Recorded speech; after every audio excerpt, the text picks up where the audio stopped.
So we have a location for WWE SummerSlam 2021. It's what everyone thought. It's what everyone thought straight away, obviously. But the announcement was officially made by WWE. It had been reported for a couple of weeks at this point that it was going to be taking place in Las Vegas. Allegiant Stadium was one of the front runners. And a lot of people said, unless something drastically changes, which there were rumors that it might, obviously. But unless something drastically changes, it's going to be in Las Vegas. It's going to be in Nevada. It's going to be in Allegiant Stadium. It's going to be on Saturday, August 21, obviously a departure from the normal Sunday date, and it's going to rival, obviously, Manny Pacquiao's big fight in Vegas on the same night. We'll touch on that in a second, but WWE officially announced it last night on social media. WWE has announced that SummerSlam pay-per-view will be held on Saturday, August 21 in Las Vegas, Nevada at Allegiant Stadium. Now, this is the first time that SummerSlam will be held at an NFL stadium.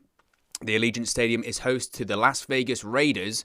The location was announced during NBC's coverage of the Belmont Stakes last night. Now, tickets will go on sale Friday, June 18. Fans interested in an exclusive SummerSlam pre-sale opportunity can register at www.summerslam.com/pre-sale. This is WWE's full press release. We'll read parts of it. It says, WWE announced today that SummerSlam will take place at Allegiant Stadium in Las Vegas on Saturday, August 21 at 8 p.m. Eastern Time, 5 p.m. Pacific Time, making this the first time the annual event will be held at an NFL stadium. Located adjacent to the world-famous Las Vegas Strip, Allegiant Stadium is a state-of-the-art global events destination and home of the Las Vegas Raiders. SummerSlam will be one of the first sporting events held at full capacity, full capacity there, at Allegiant Stadium with tickets on sale Friday, June 18. So then they go into some quotes, some corporate stuff from WWE, all that kind of stuff. But we have an official destination and an official announcement on where it's going to take place. Again, this was known. This was pretty well known. The only kind of, again, questions about it started to be raised once the Manny Pacquiao fight was announced. Obviously, Manny Pacquiao will be fighting in Vegas on the same night. Again, we'll touch on in a second how WWE plans to overcome this. But look, it's exciting. Obviously, it's very exciting. They're saying it's going to be at full capacity. So one would assume we're looking at something like 70,000 tickets going on sale. Now, can WWE sell that out?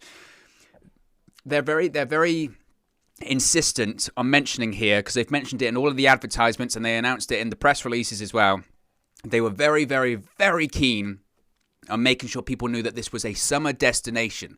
It's a summer destination location for SummerSlam this year. The reason they're saying that is because that's what they do for WrestleMania. They have it in these big big locations or tourist destination locations, Bruce Pritchard likes to say, meaning that people from all over the world, certainly the United States, can come to this location. They can get involved in all of the tourist stuff. They don't have to necessarily just come for the WWE event. They can come, they can hang out on the Las Vegas Strip, they can go to casinos, they can do this, they can go to the bars, they can go to the nightclubs, whatever. There's lots of stuff for them to do, so they can come, make a weekend of it, make a long weekend, make a week of it, do whatever.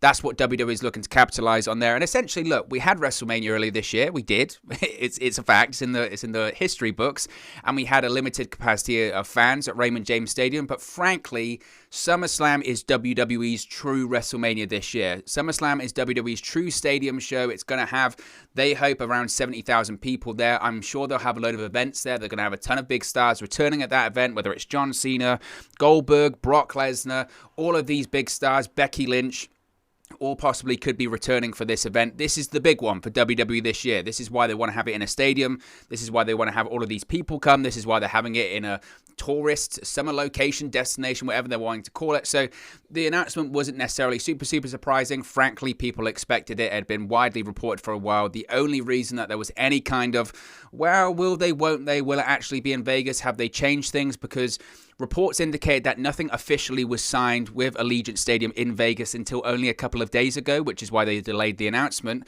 But also they were trying to figure out, okay, can we necessarily do this? Can we do this knowing that a Manny Pacquiao fight is happening in Vegas at the same time? And I know that people that aren't boxing fans will look at that and say, well, it's SummerSlam. It's SummerSlamming in a giant stadium. What will Manny Pacquiao, what will a Pacquiao fight have to do with it? If you think, even with boxing, people can say boxing isn't as big as it used to be or whatever. If you think that people won't choose a Manny Pacquiao fight over a pro wrestling pay-per-view, you're out of your minds. because in just of a wider population, especially in Vegas, obviously you've got the people that live there, but the majority of the people fly into Vegas for events like boxing fights, like pro wrestling events, all that kind of stuff. And historically, Vegas isn't a good town for pro wrestling. Ask any old timer, ask anyone that's promoted there in the past. Vegas is a really difficult place to promote for pro wrestling. Why? Because there's loads of other stuff to do there. Whether it's go to the casinos, whether it's go to the nightclubs, whether it's goes to the tourist attractions, whether it's go to watch a boxing fight, a magician show, whatever, a concert. People aren't really there to watch pro wrestling. They're there to go to Las Vegas. They're there to do other stuff. On top of that now, you also have a boxing fight on the same night and the same date. That's difficult. Now, obviously, maybe things have changed over the course of the last few years. Obviously, Double or Nothing was AEW's first event. They did that in Vegas. They sold it out. That's because everyone flew from all over the world there. I don't know if they're necessarily going to do that for SummerSlam. Obviously, some places still have restrictions and quarantines, even in August. But people flying from all over the country, people from driving all over the country, it's possible. It's certainly possible. 70,000 people. Will they sell out?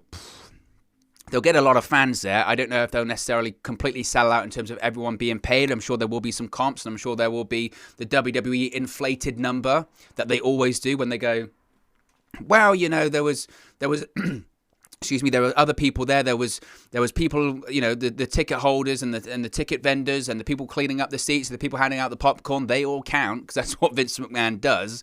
So will they get 70,000 people? I'm sure they'll tell people they will. Whether or not they will and they've paid for it, that's another question. But I spoke about the Manny Pacquiao fight, and this is something to consider. This was part of the reason people were still unsure whether or not it was going to happen on Saturday, August 21st, and in Vegas, because there's the Manny Pacquiao Errol Spence Jr. fight happening in the same town on the same night, and it's a bit like, oh, how are they going to pull that off? WWE surely would be concerned about this. Well, they are, but according to PW Insider, WWE is well aware of the event, they're well aware of the fight, and they have a plan. Now, WWE's plan is to conclude SummerSlam with enough time for fans to be able to attend the fight or watch it on pay-per-view. Now, I can already hear you sort of questioning, well, how does that work then? Well, let's say that, and again, I'm not the biggest boxing fan in the world. I watch the big fights. I'm probably, in a pro wrestling term, I'm a casual boxing fan. I'm a fan of Tyson Fury. I'll watch all the Fury fights. I'll watch the Anthony Joshua fights. I don't really watch the Deontay Wilder fight. I watch the big British fighters. I like heavyweight boxing, and if there's a big British star, I'll probably watch that. But I'm hardly a boxing aficionado by any stretch of the imagination. But I have watched boxing fights in the past that have taken place from Vegas. Over here in the UK, they start to walk to the ring at something like 4 a.m., half 4, maybe 5 o'clock. That's around, 11:30 Eastern time in the United States. So I guess WWE's hope will be, if we can end SummerSlam by, say, 11 p.m. Eastern time, then maybe, if we can end it by 11 p.m. Eastern time, we can kind of get away with it. So let's say that SummerSlam this year is, the pandemic pay-per-views have been about, 2.5, 3 hours. Let's say SummerSlam is 4 hours. Let's backtrack on that. So let's say that, SummerSlam begins about 7 p.m. Eastern time, shall we say? That's about what they've been doing really anyway. So if you say that they end at 7 p.m. Eastern time and it's a 4-hour run, that's a possibility of finishing around 11 or just before 11. And then you can allow people to go to the fight or go to watch the fight on pay-per-view. The only thing would be that if you've got tickets to both, do you really, I know from watching these boxing events, and again, I might be talking like a complete novice here, but I know that the people, when you go to watch a boxing fight live, you do go and watch other fights, don't you? Because there's a fight card. And I know not everyone's there for those opening preliminary matches. Sometimes it's quite laughable, isn't it, when you're watching the pay-per-view and there's no one there until once he starts getting to the sort of the main fights there. People do tend to come and watch the last fight. I don't know. Again, I don't know how that's all going to work. That's interesting. The fact that WWE are looking at it and saying, okay, we're aware of it. We have contingency plans. We're going to end early. We're going to allow enough time for people to go to both, or we're going to allow people to be able to watch it on pay-per-view as well. It's interesting. Whether or not they can stick to that, time will tell. WWE's track record, especially in these big stadium shows, of not going long, I don't know about that. Prior to the pandemic, frankly, it was laughable. how long some of these WrestleManias would last. I mean, including the pre-show, some of these WrestleManias legitimately would last 7 hours. 7 hours. And by the end, you know, the crowd are practically passed out. You at home are passed out. If WWE is forced to stick to that time schedule, can they do it? Time will tell. The pandemic has changed things in terms of their run length for these events, and that has been, frankly, refreshing. Totally refreshing, because you don't have to stay up for 5 hours to watch an average show. 2.5, 3 hours, perfect. Love it. Whether or not, you know, that's one thing to do it inside of an empty WWE Thunderdome or Performance Center. It's another to do it in front of a stadium full of capacity people. Now, can WWE do it? Time will tell. Time will tell, but they have contingency plans, and I guess they're hoping, look, people are going to be in town for SummerSlam. They're also going to be in town for the fight. If we can end early, maybe they buy tickets to SummerSlam, and then they might leave early, or they might go to something else, but at least we've got them through the door, and then we can say, one, that they bought a ticket, and two, look at our big capacity. So they've got plans for it. Whether or not they can stick to those plans, only time will tell. Certainly interesting, though. Certainly very interesting that they're going forward with it, and I guess they were probably just so far into the process at that point that they thought, well, we've got to go with it. We've got to go with it. So that's certainly interesting. Speaking of interesting, I wanted to talk about this. Aleister Black. Now, obviously, Aleister Black was released by WWE earlier this week. He was part of the releases on Wednesday that involved the likes of Braun Strowman, Buddy Murphy, Ruby Riott, Santana Garrett, Lana, and Aleister Black being one of them. Now, obviously, Aleister Black was in the middle of a character revamp, a return to WWE television. He was going to refresh his character, including new entrance music. Now, this new entrance music, Aleister Black previously described as his favorite ever entrance music, which certainly raised a few eyebrows because everyone went, wow, your first entrance music by the CFOs was pretty badass. And people thought, well, if Aleister Black thinks his new one was great, it's a shame we can't hear it. Well, he was on a Twitch stream earlier today. I can't, unfortunately, post the video here or the music here, but if you go on my social media at 365Wrestle, or you just go on social media, you'll find it. He released, or at least played, part of the entrance music, and it sounded good. If you're into sort of heavy metal, it sounds great. And you can only imagine what the entrance would have looked like altogether with that. And it's a shame that we won't hear it. It's a massive shame. Also, what Aleister Black did reveal is he revealed some interesting tidbits about his characters throughout the years in WWE, specifically when he was sat in the room waiting for people to knock on his door, blah, blah, blah. He revealed some very interesting details, some Easter eggs, if you will, about it. We'll touch on it here. He said, quote, "Did you know, if you go back to the room promos, the color of the lights were the color of my upcoming opponent's gear? I did this because I like the idea that Aleister Black had a precognitive abilities in a sense that destiny showed him glimpses of the future. I would also use certain words or sentences that would predict my opponents for the coming weeks. I couldn't always change or influence what was said, so I used the lights to accomplish this." And he said he would reveal more details going forward. So, I mean, that... super interesting. I love that kind of stuff. I love little Easter eggs. I love little bits of insider information. That's why channels like this do well. That's why Shoot's interviews over the year that have done well. In terms of Easter eggs in general, that's why programs and channels and all that kind of stuff do very well on YouTube, because they break down things that directors hide in the background or filmmakers hide in the backgrounds. There are so many YouTube channels here on social media, online and on social media in general, that do very well because they point out these Easter eggs that tell people about things that are going to happen later on in the film or in the future, or they lay the groundwork for something else. Spider-Man Far From Home. You see Mysterio walking around in the background way before he ever meets Spider-Man. It's that kind of stuff that rewards you for watching the film over and over and over again and watching all of these little details. It rewards you for being invested in the product. That's what Easter eggs are. I was frankly stunned, absolutely stunned, that when I saw this on social media, because I became aware of it because someone pointed out that Aleister Black had posted this on Twitter. So I checked on Twitter. I thought, that's great. I became aware of it because people were dragging on Aleister Black for posting it. I mean, seriously, this is what people were saying. People were going, oh, stop.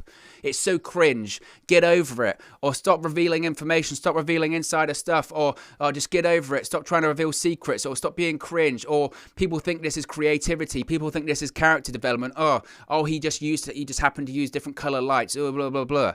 Are you for real? Are you seriously? I must be missing something. I must be totally missing something if people think that is a bad thing. How is that a bad thing?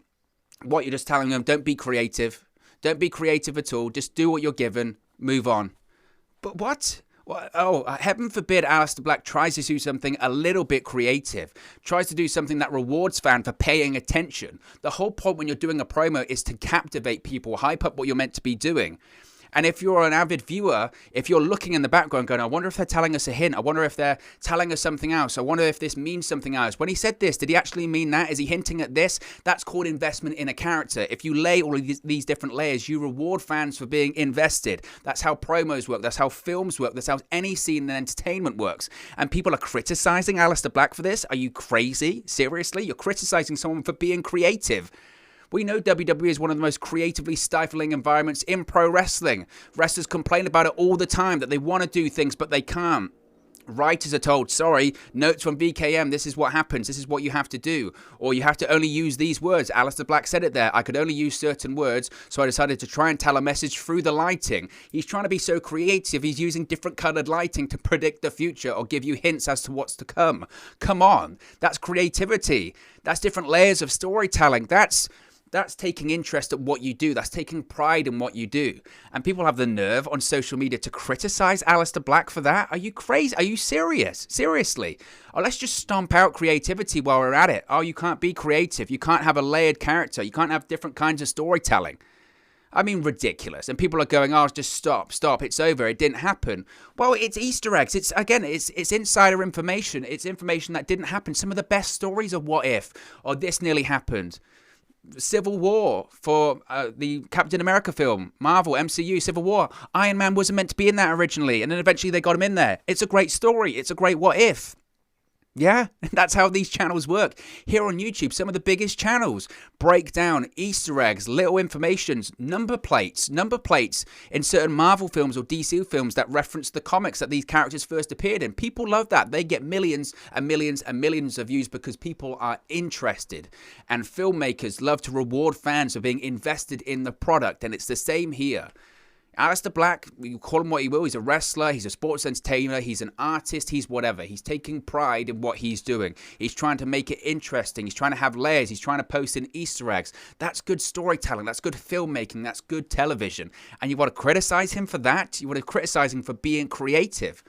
I mean, some of these people, I mean, everyone's totally fine to have their own opinion. Don't get me wrong. That's what this channel is built on. They can have their own opinion. But stomping out creativity, saying, oh, stop trying to post stuff when you're trying to be creative. Come on. Seriously, some of these people just need to, I mean, I don't know where it comes from. Does it just come from wanting to be outspoken for the sake of being outspoken so you can get some form of clout? Some form of clout that you can say, look, see, I'm an old school pro wrestling fan, blah, blah, blah. Ah, come on. Come on, don't let your biases get involved. I mean, it's just ridiculous. It's just ridiculous. Let's move on and talk about Sheamus, because Sheamus, of course, broke his nose this past week on Monday Night Raw. Now, Sheamus had to undergo surgery for his broken nose. United States champion Sheamus has shared a post-surgery image from the hospital on Saturday after undergoing a repair procedure to fix his broken nose. The Celtic Warrior suffered the injury this past week on Raw after catching a stiff forearm from Humberto Carrillo. Along with two photos, Sheamus wrote in a caption, "and still," and confirming that he will not vacate his championship. We'll take a look at the tweet here. As you can see, the photos are pretty graphic. He had full, I guess, repair surgery, and I mentioned there, he mentions hashtag "and still." So he has no plans in relinquishing his United States Championship. But Sheamus, as I mentioned, it was reported by PW Insider previously that Sheamus will only miss in-ring time if officials require him to sit out. It will depend, again, on how quickly he recovers from this. WWE Medical will obviously take a look at it. He pulled double duty on Raw, losing back-to-back non-title matches to Ricochet and Carrillo. He suffered the injury during the second match. Now, obviously, I think it's probably highly likely that Sheamus does not wrestle this week on Monday Night Raw. Obviously, the plan, I would assume, is that Hell in a Cell, he was going to defend the US Championship against both Humberto Carrillo and Ricochet. Whether or not that still happens, we'll have to wait and see. Personally, I would rather him just sit it out. If he has to sit it out until SummerSlam, he has to sit it out until SummerSlam. I think Sheamus has been doing an excellent job as United States Champion. I think the mid-card actually is almost relatively healthy on Raw, which is rare. I think the work he's trying to do to get over Ricochet and Humberto Carrillo, who at this point, the amount of damage that they've had in terms of being characters on the show anyway, is immensely tough. I think Sheamus has done an excellent job. I wouldn't point out, really, to many other people on that Raw roster that I would say they need the US Championship right now, or they should be the US Champion. I can't look at many other people on that roster. Who else? Seriously, who else? I mean, there's not many. There really isn't many. So if Sheamus has to sit out, I'd rather him just sit out. I'd rather him cut promos. I'd rather him have Ricochet and Humberto Carrillo fight each other. Maybe he says, look, he's been doing this open challenge where he can't challenge for the title. Maybe while his nose fixes up or his nose heals up, maybe he just says, look, Hell in a Cell will be Ricochet versus Humberto Carrillo. The winner can face me at SummerSlam. You know, get your big opportunity there. That's what I think they should do. But fingers crossed he won't have to vacate. I just don't see the point in it, frankly. Again, it depends how long it takes to recover. But fingers crossed it won't be that long. Interesting story, this one, because the police are now on the lookout in Tampa. They're on the lookout for a man who stole property from the WWE Thunderdome in the Youngling Center. Now, the USFPD's Tampa official Twitter handle posted a few photos of the suspect along with the following alert on Saturday. USF police need your help in identifying the individual listed in this alert. Anyone who has the information on the identity of this individual or information on this case is asked to call USF police at 813-974-2628. Now, the alert noted that several items were lifted from the arena located on the campus of the University of South Florida. It was also specified that the items belong to WWE. It said, quote, on the above date and time, the unidentified suspect pictured below removed several items from inside the Youngling Center belonging to WWE. The suspect below is seen wearing a red shirt, blue jeans, and black sneakers. He appears to be a him between the ages of 25 and 30 with brown hair, a mustache, and a light goatee. If information about the suspect is ascertained, please contact the USF Police Department at 813-974-2628. Now, the Youngling Center, of course, is the home to all WWE events until July 16, when WWE kicks off its 25-city tour, starting with a live episode of SmackDown at the Toyota Center in Houston, Texas. So I don't know specifically what they stole. They haven't actually said what items were necessarily stole, but it's crazy. I mean, you know, I would also think just from a COVID point of view as well, people getting inside the Thunderdome, isn't that like a breach of their own COVID protocols, one would think? Something to consider, surely something to consider. So interesting story about that, but I guess WWE isn't going to be in there not that much longer. Not that that makes it okay, by the way. Stealing is stealing. So certainly interesting, though. Braun Strowman. Now, Braun Strowman, of course, was, like Aleister Black, released by WWE earlier this week. But less than a week into his release from WWE, Braun Strowman may already be planning his next move in professional wrestling. Braun Strowman posted the following cryptic tweet on Twitter saying, quote, if I leave here tomorrow, would you still remember me? For I must be traveling on now because there's too many places I gotta see. Now, of course, this is a Leonard Skinner lyric from a Leonard Skinner song. It was reported previously that NWA owner Billy Corgan has revealed an interest in signing Strowman to his promotion, whilst also questioning WWE's decision to release the Monster Among Men. Frankly, I will stop my report there. If Braun Strowman goes to the NWA, I would be flabbergasted. I mean, flabbergasted, because, again, this is a guy that's coming off a over seven-figure deal with WWE that they released him from because they didn't think it was financially viable anymore. I'm not saying Billy Corgan doesn't have that kind of money. He does. Is he really willing to invest that amount of money into Braun Strowman for the NWA? I would be flabbergasted, absolutely flabbergasted if that was the case. Meanwhile, though, two-time WWE Hall of Famer Booker T explained why AEW might not be a great fit for Braun Strowman. Booker T said, there's like 2 matches over there for him. Lance Archer, Brian Cage, Miro. That's 3. There's 2 or 3 guys that Braun Strowman can face. Now, obviously, lots of people... Braun Strowman's an interesting one because this is a guy that, look, he's only ever been in WWE. He learned to wrestle in WWE. He was a strongman. He was a powerlifter. He competed in strongman competitions, the Arnold Classic, that kind of stuff prior to going to WWE. He was spotted, ironically, by Mark Henry, scouted by Mark Henry at those events, and he opened the door for him to go to WWE. That's important when it comes to AEW, certainly now. But people are saying, well, he could go back to that, or he could go into acting, or he could go into anything else because he's not as massively attached to pro wrestling as, say, maybe other people. This isn't always what he's ever done. This was something that he kind of fell into, if you will, after a career in strongman. Now, do I think he's going to go back to strongman competition? I doubt it. Frankly, the money is nowhere near the money that he had in WWE. Just nowhere near. He was saying he was going to leave strongman anyway because he had no money. He was making no money in it. Now, I understand now he's Braun Strowman. Now he is somebody, so we could go back to it and make more, but really, where is the money in that? And he's spoken about how he was miserable doing that because of the weight he had to gain and the amount he had to eat, all that kind of stuff, and he's in great physical shape now, so I just don't see him going back to strongman. There is a possibility he doesn't go back to pro wrestling. Obviously, he can do lots of other things. He could do acting. He could do whatever. Personally, I do think he goes to pro wrestling, but I do think the place he goes is up in the air. I do think it's up in the air. Obviously, the AEW connection is Mark Henry. Mark Henry was the reason he went to WWE in the first place. AEW have just signed Mark Henry, so who's to say that Mark Henry, in the same way he opened the door for him to go to WWE, doesn't open the door for him to go to AEW? That's a possibility. And who knows? The whole AEW culture doesn't necessarily fit with Braun Strowman, it feels like, but I disagree with Booker T that there's only a couple of matches. He only has to go against big men. Why do big men have to only go against big men? Why can't they go against Kenny Omega? Why can't he go against Chris Jericho? Why can't he go against Cody Rhodes? Why can't he go against all of these other people? Why not? Why not? Surely stars make matches, and it's different stars that make matches. He doesn't have to just be going up against Lance Archer. He can go up against anyone. Braun Strowman versus Darby Allin, that'd be well interesting. It'd be really fun. Why not? It'd be totally different.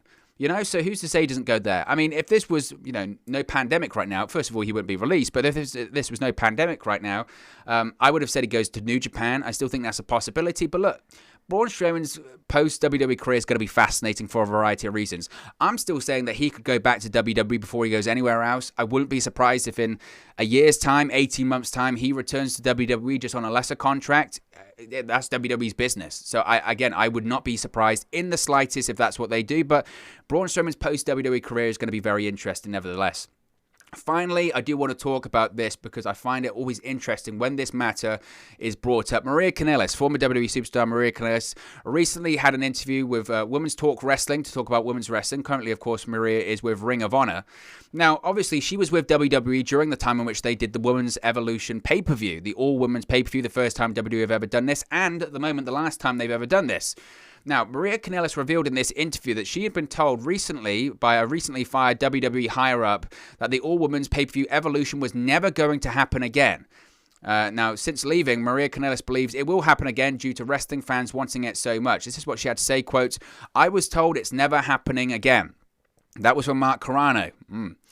That is, it will never happen again. And I mean, now I'm sure because there's so much buzz about it, I'm sure they're going to try and find a way of doing it again. But as far as I knew, when I left the company, Evolution was never happening again. And I think the reason they did it the first time was more of a PR stunt than it was real action, a real statement about women wrestling. Now, I find this interesting because this isn't the first time we've heard about this. Not from Maria, but from other people. I think Mickie James did an interview and was asked about this, and essentially she was told the same thing. She was told, and this I guess was what Maria was told, that WWE Evolution did the worst ever pay-per-view buy or the worst ever WWE Network streaming rate or number or whatever, and it was the worst rated pay-per-view in WWE history, which is false. That is not true. Obviously, we don't have the information for that, but the worst bought WWE pay-per-view in history is December to Dismember. That's on the pre-network model. Again, we don't know in terms of streams, the least streamed pay-per-view of all time. But if Evolution was that, I find that really difficult to believe. The reason I find that difficult to believe is because on YouTube, which WWE really does care about, on YouTube, some of the highest viewed videos on their YouTube channel are female matches. One of them is Nikki Bella versus Ronda Rousey from Evolution, from that pay-per-view, that full match that has some astronomical number of views, millions and millions of views. If it's not the most viewed thing on their YouTube channel, it's right up there. Another match, I think it's a random Mae Young Classic first round match involving Dakota Kai. It's got something like 20 or 30 million, astronomical numbers. So the idea that Evolution didn't draw, or the idea that people didn't care about it, all that kind of stuff, is just BS. I agree with Maria. I think the reason they did it at the time was a PR stunt. I think the reason they did it is because 2018, during that period of time, they were going to go back to Saudi Arabia. When they were going back to Saudi Arabia that time, that's when that whole international political incident happened between Saudi Arabia and the United States, and all of the mass look at WWE and people really focusing in on WWE and that relationship with Saudi Arabia was going on and going, wait a minute, you're taking all of this money to go to Saudi Arabia to do these events. They've got human rights violations. The way they treat females and women is just horrific. And you can't have your females compete at that show whilst their male counterparts earn all of this money by performing there. And the females can't go there. You've got people like Darren Young can't go there just because he's a homosexual. You get people like John Cena dropping out and refusing to go. You get people like Sami Zayn that can't go because he's of Syrian descent. You get people like Aleister Black that couldn't go because he's got tattoos on his body that are deemed religious. So they thought, whoa, PR PR. We need some good PR because the WWE stock price was just dipping massively during that period of time. Let's do Evolution because look how great we are. Look how progressive company we are towards our women's division. And they do Evolution, and then it comes around next year, and they don't do it. Why? Why not? They just didn't do it. They didn't do it. Stephanie McMahon was asked something, and she said about, well, the Saudi pay-per-view, and it's because we had our first Saudi match during that year, which was, what was it? Was it Natalia versus Lacey Evans? Was that the one it was? So they have that, and they say, see, well, we were wanting to focusing on that, so we didn't want to take the attention too much away from that, so we didn't do Evolution, all that kind of stuff. That was a big moment. That's BS. That is BS, because why can't you do both? You've certainly got a lot of females under contract to WWE. The reason they didn't want to do it is because it was a PR stunt. Now, eventually, they might do it once the pressure goes up again, but the idea that it didn't draw, or female wrestling doesn't draw, people can try and use that narrative, oh, female wrestling doesn't draw. That is rubbish. It is rubbish. It's proven to be factually inaccurate. 2 out of the last 3 years of WrestleMania have featured female main events. You don't do that if female wrestling doesn't draw. WWE doesn't want to do it because they can't be bothered for whatever reason to do it. Because it's not a priority for them. Why? I don't know. Because they don't have Ronda Rousey, maybe? It's a good point. WWE, for whatever reason, feels that, well, we can't do that show without Ronda Rousey. Well, you did a WrestleMania main event without Ronda Rousey this year, a female one, and it went just fine. So hopefully they do get it soon, but the narrative that keeps getting brought up, well, it doesn't draw, it doesn't sell, BS. Just BS. But look, guys, as always, it's just one man's opinion. What are your thoughts on all of these WWE news stories you've spoken about today? Let me know your thoughts in the comment section below. I'll do my best to respond and reply to all of your comments. Really enjoy interacting with you guys, talking about WWE, AEW, Impact Wrestling, New Japan Pro Wrestling, all things pro wrestling here on the channel. So be sure to get involved in the community. Drop a comment below. All opinions are welcome. If you have enjoyed this video, please do smash a like on the like button too.